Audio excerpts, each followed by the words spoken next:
আপনাদের সাথে শীঘ্রই দেশের মাটিতে ইনশাল্লাহ দেখা হবে। শিগগিরই দেশে ফেরার ইঙ্গিত তারেক রহমানের। বললেন, সবার স্বার্থে আরও ছাড় দিতে রাজি বিএনপি। ষড়যন্ত্রে পা দিয়ে নির্বাচন ভণ্ডুলের চেষ্টায় কিছু দল, অভিযোগ নেতাদের। কোনো রাজনৈতিক দল কোনো কথা বলবে আর সেটা জনগণ গ্রহণ করবে, আমরা এটা মনে করি না। তারা তাদের নিজেদের গ্রহণযোগ্যতাকে প্রশ্নের সম্মুখীন করছে। আমরা সকলের কথা শুনবো। কাউকে যদি কিছু ছাড় দিতে হয়, আমরা অবশ্যই দেশের স্বার্থে, গণতন্ত্রের স্বার্থে, জনগণ স্বার্থে আমরা দিব। গণ অভ্যুত্থানের বিরুদ্ধে ষড়যন্ত্রকারীদের প্রতিহতের হুঁশিয়ারি এনসিপির। এই গণ অভ্যুত্থানের বিরুদ্ধে যারা ষড়যন্ত্র করতে যাচ্ছে তাদের বিরুদ্ধে প্রতিহত আমরা করব ৩০ আগস্ট শহীদ মিনারে। নতুন বাংলাদেশে আর নতুন করে চাঁদাবাজ হতে দেওয়া হবে না। দেখছিলেন প্রধান শিরোনাম। রাত ১১টার সময় সঙ্গে আছি আমি সাদিক হাসান ইমন। এবার অন্যান্য শীর্ষ সংবাদ। প্রথমবার সাজাপ্রাপ্ত শেখ হাসিনা আদালত অবমাননার মামলায় ৬ মাসের কারাদণ্ড। আশুলিয়ায় ৬ লাশ পোড়ানোর মামলায় অভিযোগ আমলে নিলেন ট্রাইব্যুনাল। সংসদীয় আসনে সীমানা নির্ধারণ আর তত্ত্বাবধায়ক পুনর্বহালের বিষয়ে একমত রাজনৈতিক দলগুলো, জানালেন আলী রিয়াজ। ঐকমত্যের ভিত্তিতে জুলাইয়ের মাঝামাঝিতে হতে পারে সনদ। বাংলাদেশে এবার ইতিহাসের সেরা নির্বাচনের আশা ইউএনডিপি প্রতিনিধির। সুষ্ঠু ভোটে সহায়তায় নির্বাচন কমিশনকে $48 লাখ দিচ্ছে জাপান। ৬ মাসের জন্য নিউ মুরিং কন্টেইনার টার্মিনালের দায়িত্ব পাচ্ছে নৌবাহিনী। স্থায়ী অপারেটর নিয়োগের সিদ্ধান্তের ভার চট্টগ্রাম বন্দর কর্তৃপক্ষকে দিল সরকার। এটা বিস্ফোরার মতো, এরা এই রিক্সা পরে, গাড়ি পরে, কোনো রোগী নিয়ে এই রোড থেকে যাওয়ার মতো অবস্থা নাই। 10 থেকে 12 বছর আগে রাস্তাটা কাজ হয়েছে, তারপর থেকে এই রাস্তায় কোনো কাজই হয়নি। খোদ রাজধানীতেই খানাখন্দে ভরা সড়ক, ঘটছে দুর্ঘটনা। বারবার অভিযোগেও টনক নড়ে না কর্তৃপক্ষের। একে অন্যকে দায় চাপিয়ে খালাস সেবা সংস্থাগুলো।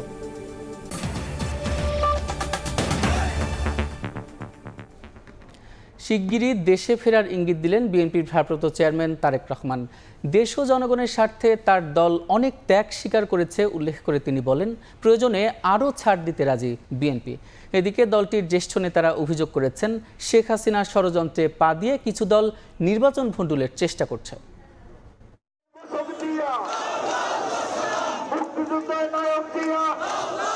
দীর্ঘ 23 বছর পর পটুয়াখালী জেলা বিএনপির ত্রিবার্ষিক সম্মেলনকে ঘিরে উচ্ছ্বাসের শেষ নেই তৃণমূলের নেতাকর্মীদের। বৃষ্টি উপেক্ষা করেই খণ্ড খণ্ড মিছিল নিয়ে তারা জড়ো হন শহরের শেরেবাংলা সড়কের ব্যায়ামাগারে।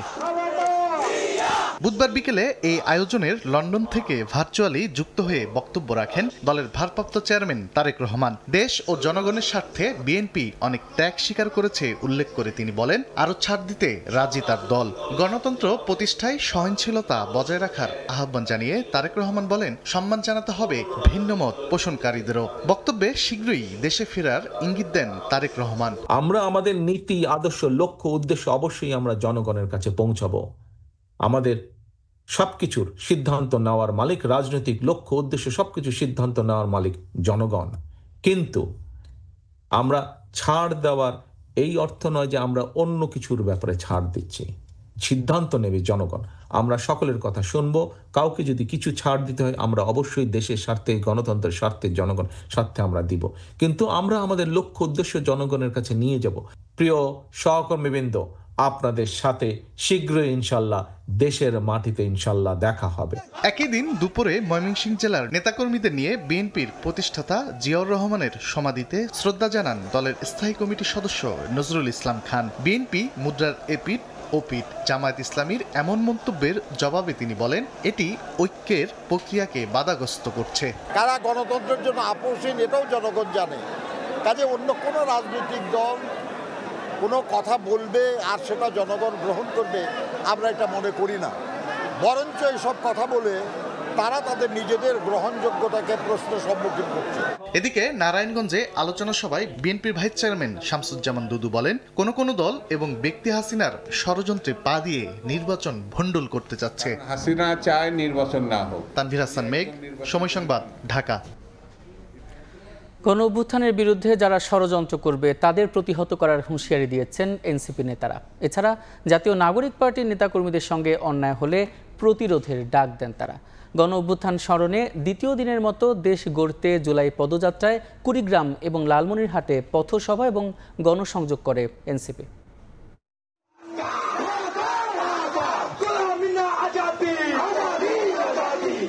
বছর ঘুরে ফিরে এসেছে রক্তাক্ত জুলাই। অভ্যুত্থানের বর্ষপূর্তি উপলক্ষে মাসব্যাপী কর্মসূচি নিয়েছে এনসিপি।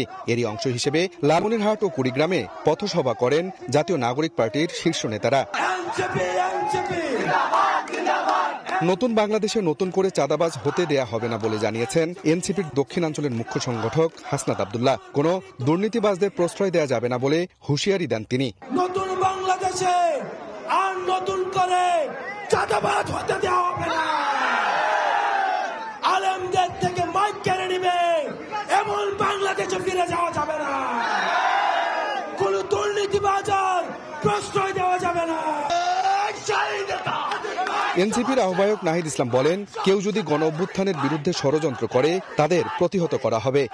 গণ অভ্যুত্থানকে যারা ব্যর্থ করতে যাচ্ছে, এই গণ অভ্যুত্থানের বিরুদ্ধে যারা ষড়যন্ত্র করতে যাচ্ছে তাদের বিরুদ্ধে প্রতিহত আমরা করব 3 আগস্ট শহীদ মিনারে। পদযাত্রা শেষে লালমনিরহাটে এনসিপি নেতারা দাবি জানান, নির্বাচনী রোডম্যাপের মতো বিচার ও সংস্কারেও সময়সীমা বেঁধে দিতে হবে।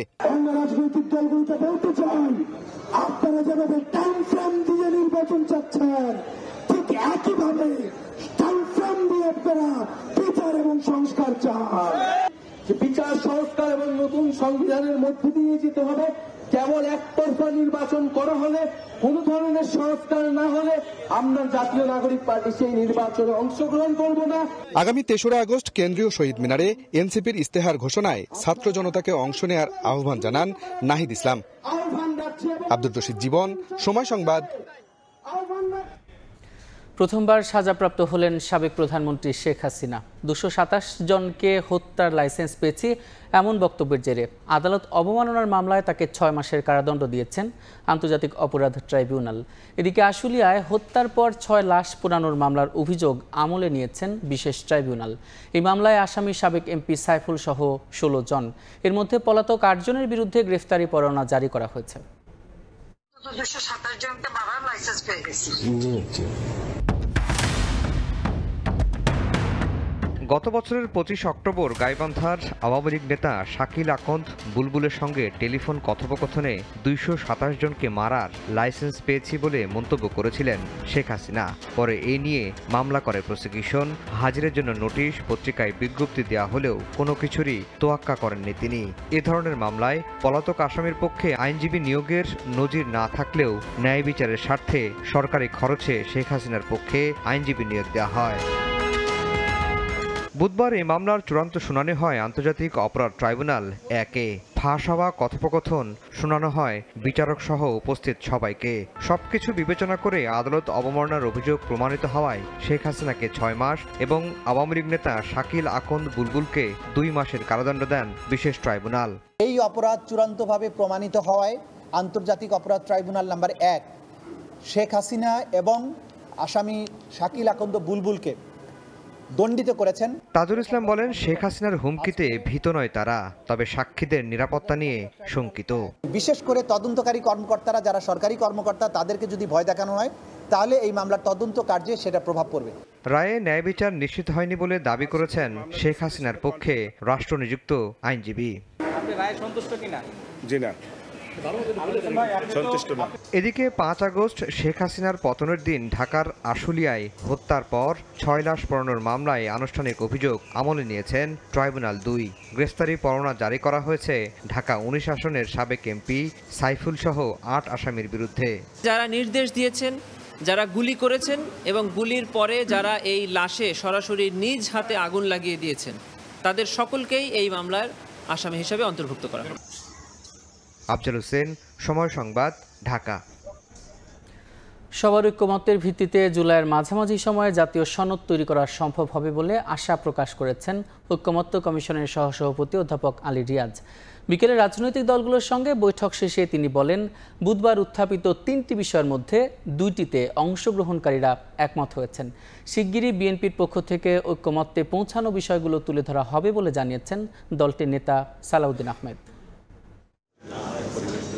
ঐক্যমত্য কমিশনের বুধবারের বৈঠকে মূল আলোচ্য বিষয় ছিল 3টি: সংসদীয় আসনের সীমানা নির্ধারণ, তত্ত্বাবধায়ক সরকার ব্যবস্থা পুনর্বহাল ও রাষ্ট্রপতির ক্ষমা প্রদর্শনের ক্ষমতা। এর মধ্যে সীমানা নির্ধারণ ও তত্ত্বাবধায়ক ইস্যুতে অংশগ্রহণকারী দলগুলো একমত হয়েছে বলে জানান কমিশনের সহসভাপতি। রাজনৈতিক দলগুলোর এই মর্মে সহযোগিতা অব্যাহত থাকলে আমরা জুলাই মাসের মধ্যে একটা জাতীয় সনদ তৈরি করতে পারব। রাজনৈতিক দলের প্রতিনিধিরা জানান, তত্ত্বাবধায়ক সরকার পুনর্বহালের বিষয়ে একমতে পৌঁছালেও গঠনের প্রক্রিয়া ও মেয়াদ নিয়ে কিছু ভিন্ন মত দিয়েছেন তারা।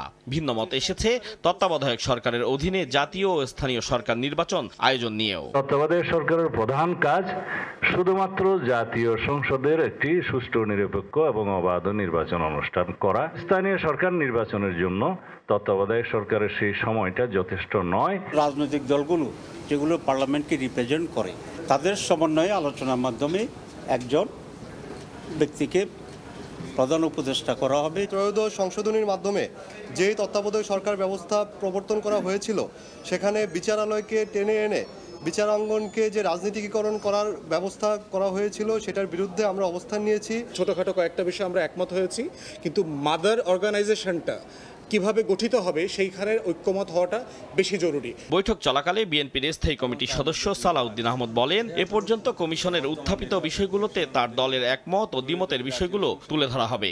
আমরা এই পর্যন্ত সর্বোচ্চ সহযোগিতা করে জাতীয় ঐক্যমত সৃষ্টির জন্য চেষ্টা করে এসেছি। অন্যান্য বিষয়গুলো আমি আজকে বিস্তারিত এই জন্যই বলছি যে আমাদের দলের নামে বা বিএনপির জন্য সহযোগিতা হচ্ছে না, এই তকমাটা যেন আমাদের না লাগে। নানা অপপ্রচার চললেও ঐক্যমত্য কমিশন সহ অন্যান্য সংস্কার কমিশনের অধিকাংশ বিষয়েই বিএনপি একমত হয়েছে বলেও উল্লেখ করেন সালাউদ্দিন। বিমূর্তভাবে আতাউর কাউসার, সময় সংবাদ, ঢাকা। জাতীয় নির্বাচন সামনে রেখে ইসিকে $48 লাখ সহায়তা দিচ্ছে জাপান। সংস্থাটির সঙ্গে চুক্তি স্বাক্ষর শেষে জাপানি রাষ্ট্রদূত বলেন, বাংলাদেশের গণতান্ত্রিক অগ্রযাত্রায় পাশে থাকবে তার দেশ। এবার ইতিহাসের সেরা নির্বাচন হবে বলে প্রত্যাশা ঢাকায় ইউএনডিপির আবাসিক প্রতিনিধি। গ্রহণযোগ্য ও অন্তর্ভুক্তিমূলক ভোট করার লক্ষ্যে ইউএনডিপির সহায়তায় নির্বাচন কমিশন ব্যালট নামে যে প্রকল্প হাতে নিয়েছে, অস্ট্রেলিয়ার পর সেই প্রকল্পে আর্থিক সহায়তা দিচ্ছে জাপান। নির্বাচন ভবনে এ সংক্রান্ত চুক্তি স্বাক্ষর শেষে জানানো হয়, $48 লাখ সহায়তার আশ্বাস দিয়েছে দেশটি। পরে আসন্ন সংসদ নির্বাচন নিয়ে কথা বলেন ইউএনডিপির আবাসিক প্রতিনিধি ও জাপানের রাষ্ট্রদূত। We believe that free, fair and inclusive elections are essential to building a more peaceful and resilient society. Several bilateral partners have come forward. Australia signed a couple of weeks ago. We are here today with Japan that have also made a very important contribution. এর আগে সকালে জাতীয় পরিচয়পত্র সংশোধনে crash programme নিয়ে কথা বলেন commission সচিব। কারেকশনের আবেদন 9,07,662টা আবেদন সম্পূর্ণ নিষ্পত্তি করেছি। আগামী 3 মাসের ভিতরে আরও এটা কমে 0 হবে না। এটা নিয়ে মানুষের হয়রানির অভিযোগগুলো আর থাকবে না। বর্তমানে অনিষ্পন্ন আবেদনের সংখ্যা ৭৬,৬৯৪টি বলে জানান ইসি সচিব। কাউসার চৌধুরী কুমু, সময় সংবাদ, ঢাকা। 6 মাসের জন্য নিউ মেরিন কন্টেইনার টার্মিনালের দায়িত্ব পাচ্ছে বাংলাদেশ নৌবাহিনী। একই সঙ্গে স্থায়ী অপারেটর নিয়োগের সিদ্ধান্তের ভার চট্টগ্রাম বন্দর কর্তৃপক্ষকে দিয়েছে সরকার। নৌ পরিবহন উপদেষ্টা বলেছেন, ডিপি ওয়ার্ল্ডের মতো বিদেশি বড় কোম্পানিকে দায়িত্ব দিলেও জনবল নিয়োগ হবে বাংলাদেশ থেকে। আর বন্দরের চেয়ারম্যান জানান, বিদেশি কোম্পানিকে কন্টেইনার টার্মিনাল পরিচালনার দায়িত্ব দিলে সক্ষমতা বাড়বে। অন্তর্বর্তী সরকার ক্ষমতায় আসার পর থেকেই চট্টগ্রাম বন্দরের নিউ মেরিন কন্টেইনার টার্মিনাল বা এনসিটি পরিচালনা নিয়ে চলছে নানামুখী বিতর্ক। বন্দর ব্যবস্থাপনায় বিদেশি কোম্পানি যুক্ত করার বিরুদ্ধে বিভিন্ন রাজনৈতিক দল লং মার্চ কর্মসূচিও পালন করে। দেশি নাকি বিদেশি প্রতিষ্ঠান টার্মিনালটি পরিচালনা করবে এমন বিতর্কের মধ্যেই শেষ পর্যন্ত নতুন উদ্যোগ নিল সরকার। সকালে সচিবালয়ে এ সংক্রান্ত এক বৈঠক শেষে চট্টগ্রাম বন্দর কর্তৃপক্ষের চেয়ারম্যান বলেন, দুবাই ভিত্তিক প্রতিষ্ঠান ডিপি ওয়ার্ল্ডকে টার্মিনালটি পরিচালনার দায়িত্ব দিলে বন্দরের সক্ষমতা বাড়ার পাশাপাশি নতুন নতুন রুট তৈরি হবে। পোর্টের এক নম্বর হলো এফিসিয়েন্সি বাড়বে, তারা নতুন নতুন রুট তৈরি করতে পারবে, জাহাজের যেমন ভাড়া কমে যাবে একইভাবে আপনার কন্টেনারের ভাড়াও কমে যাবে। এদিকে টার্মিনাল পরিচালনায় স্থায়ী অপারেটর নিয়োগে বন্দর কর্তৃপক্ষকে পূর্ণ দায়িত্ব দেওয়া হয়েছে জানিয়ে নৌপরিবহন উপদেষ্টা বলেন, এর আগে আগামী 6 মাসের জন্য এনসিটি পরিচালনায় নৌবাহিনীকে দায়িত্ব দিতে সুপারিশ করেছে সরকার। বর্তমানে বাংলাদেশে পোর্ট পরিচালনার জন্য মোস্ট এক্সপার্ট পিপল। এক প্রশ্নের জবাবে উপদেষ্টা জানান, স্থায়ীভাবে টার্মিনাল পরিচালনায় ডিপি ওয়ার্ল্ডের সঙ্গে আলোচনা অনেক দূরে গিয়েছে, তবে বিদেশি কোম্পানিকে দায়িত্ব দিলেও বিশেষজ্ঞ জনবল নিয়োগ করা হবে বাংলাদেশ থেকেই। এখনো নেগোসিয়েশন চলছে। পরিষ্কার বলেছি যে তোমাদের পার্সোনাল লোক এবং অন্য লোক বল যদি দরকার হয় তাহলে বাংলাদেশ থেকে নিয়ে ট্রেন করব। দেশের ক্ষতি হয় এমন কোনো সিদ্ধান্ত বর্তমান সরকার নেবে না বলেও উল্লেখ করেন নৌপরিবহন উপদেষ্টা। আমরা কি এখানে দেশ বিক্রি করে দেওয়ার জন্য আসছি? প্রসূন আশিস, সময় সংবাদ, ঢাকা। টানা 5 মাস ধরে কমতির দিকে এলপি গ্যাসের দাম। চলতি মাসে ভোক্তা পর্যায়ে 12 কেজির সিলিন্ডারের দাম 39 টাকা কমিয়ে 1364 টাকা নির্ধারণ করেছে বিইআরসি, যা কার্যকর হবে আজ থেকে। বিশ্ববাজারে কাঁচামালের দর নিম্নমুখী থাকায় ভোক্তা পর্যায়ে দাম কমেছে বলে জানিয়েছে সংস্থাটির চেয়ারম্যান।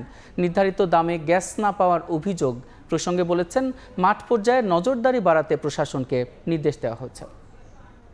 চলতি মাসে গত মাসের তুলনায় সৌদি কন্ট্রাক্ট প্রাইস কমেছে $25, যে কারণে আমাদের যে 12 কেজি সিলিন্ডারের যে মূল্য ছিল 1403 টাকা, সেটি কমেছে 39 টাকা, এটি হয়েছে 1364 টাকা। আমরা জেলা প্রশাসনকে এবং বিভাগীয় প্রশাসনকে অনুরোধ করেছি তারা যেন ওই ভোক্তা অধিকার অধিদপ্তরকে সঙ্গে নিয়ে যেন অভিযান চালায়। এটা খানাখন্দে ভরা রাস্তা, হরহামেশাই ঘটছে দুর্ঘটনা। অভিযোগ জানানোর পরও টনক নড়ছে না কর্তৃপক্ষের। রাজধানীতে এমন সড়কের সংখ্যা কম নয়। সড়কের দুরবস্থার জন্য ওয়াসা এবং রাজুক দুষছে সিটি কর্পোরেশনকে। শিফাত আল শাহরিয়ারের ক্যামেরায় শাবাব ওয়াসির রিপোর্ট।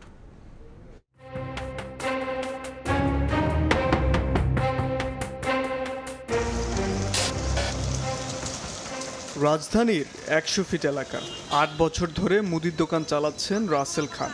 এই দোকানের আয় থেকেই চলে সংসার, তবে 1.5 বছর ধরে দেখছেন না লাভের মুখ। এর মূল কারণ রাস্তার দুরবস্থা। 8 বছরের মধ্যে 1.5 বছর আমরা যে লস খাইছি শুধু এই রাস্তাটার কারণে। রাসেল আরও জানান, রাস্তা মেরামতের দাবিতে বিভিন্ন সময় কর্মসূচি পালন করলেও টনক নড়েনি কর্তৃপক্ষের। ফলে নিরুপায় হয়ে দোকান বিক্রি করে 100 ফিট এলাকা ছাড়ছেন অনেকেই। সিটি কর্পোরেশনটা আমরা কয়েকবার জানানো হয়েছে, প্রত্যেকটা দোকানদার গিয়ে থানার সামনে আমরা আন্দোলন করছি, একটু কাজ হয়নি। খানাখন্দে ভরা রাস্তার কারণে অতিষ্ঠ নিয়মিত যাতায়াতকারীরা। এটা 20 পড়ার মতো, প্রায় রিক্সা পরে, গাড়ি পরে, মাঝে আমিও পড়ে গেছি। রাস্তাঘাট প্রথম থেকে যেমন দেখতেছি এখন তেমনই আছে। কোনো রোগী নিয়ে এই রোড থেকে যাওয়ার মতো অবস্থা নাই। রাজধানীতে ভাঙাচোরা আরও অনেক সড়ক রয়েছে। গুলশানের লেক রোডও বেহাল। নির্মাণের পর একবারও সংস্কার করা হয়নি সড়কটি। 10 থেকে 12 বছর আগে রাস্তাটা কাজ হয়েছে, তারপর থেকে এই রাস্তায় কোনো কাজই হয়নি। গাড়ি চলে যাইতেছে, দেখা গেল পানি সমস্ত শরীরটা ভিজে গেল। এখান থেকে যাইবা গেলে এখানে একটা গাত আছে, পড়ে গেছে অলরেডি। একাধিকবার অভিযোগ জানানোর পরেও অবহেলিত রয়ে গেছে রাজধানীর বেশ কিছু এলাকার প্রধান সড়কগুলি। ফলাফল সীমাহীন ভোগান্তিতে এলাকাবাসী। হরহামেশাই ঘটছে দুর্ঘটনা, তবুও টনক নড়ছে না প্রশাসনের। কেন বছরের পর বছর রাজধানীর অনেক সড়কের এই দুরবস্থা? উত্তর সিটি কর্পোরেশন বলছে 100 ফিটে ভাঙ্গাচোরা রাস্তার জন্য দায়ী ওয়াসা, আর লেক রোডের দায় রাজুকের। 100 ফিট রোডটা শেষ হয়নি, তার একটা কারণ হচ্ছে গিয়ে ওয়াসার একটা সুপেয় পানির একটা প্রজেক্ট। ওই প্রজেক্টটা বিভিন্ন কারণে ডিলে হওয়াতে এই কাজটা করতে পারেনি। হাতিরঝিল, গুলশান লেকটা রাজুকের, এবং এই পেরিফেরাল যে রোডগুলো আছে সেটাও রাজুকের। গত 3 মাস আগে রাজুক আমাদেরকে এটা হ্যান্ডওভার করেছে। সিটি কর্পোরেশনের আওতায় আসা নতুন ওয়ার্ডগুলোর মধ্যেও রয়েছে অনেক অবহেলিত সড়ক। মেরামতে 4000 কোটি টাকার মাস্টার প্ল্যান প্রকল্প নেওয়া হলেও এখনও কাজ শুরু হয়নি। শাবাব ওয়াসি, সময় সংবাদ, ঢাকা। রাজধানীর ভাটারা পূর্ব নুরেরচালা এলাকায় একটি টিন শেড বাসায় গ্যাস সিলিন্ডার লিকেজ থেকে বিস্ফোরণে বাবা ছেলেসহ 3 জন দগ্ধ হয়েছেন। তাদেরকে উদ্ধার করে জাতীয় বার্ন ও প্লাস্টিক সার্জারি ইনস্টিটিউটে ভর্তি করা হয়েছে। দগ্ধরা হলেন হালিম শেখ, তার ছেলে হানিফ শেখ ও রহিমা বেগম নামে এক নারী। স্বজনরা জানান, বাসাটিতে গ্যাস সিলিন্ডার ব্যবহার করে রান্না করে পরিবারটি। বুধবার সন্ধ্যায় রান্নার সময় হঠাৎ বিস্ফোরণ হয়। এতে রান্নাঘরের পাশে থাকা বাবা ছেলের শরীরে আগুন ধরে যায়। সামান্য দগ্ধ হন রহিমা বেগম। চিকিৎসকরা জানান, বাবা ছেলের অবস্থা আশঙ্কাজনক।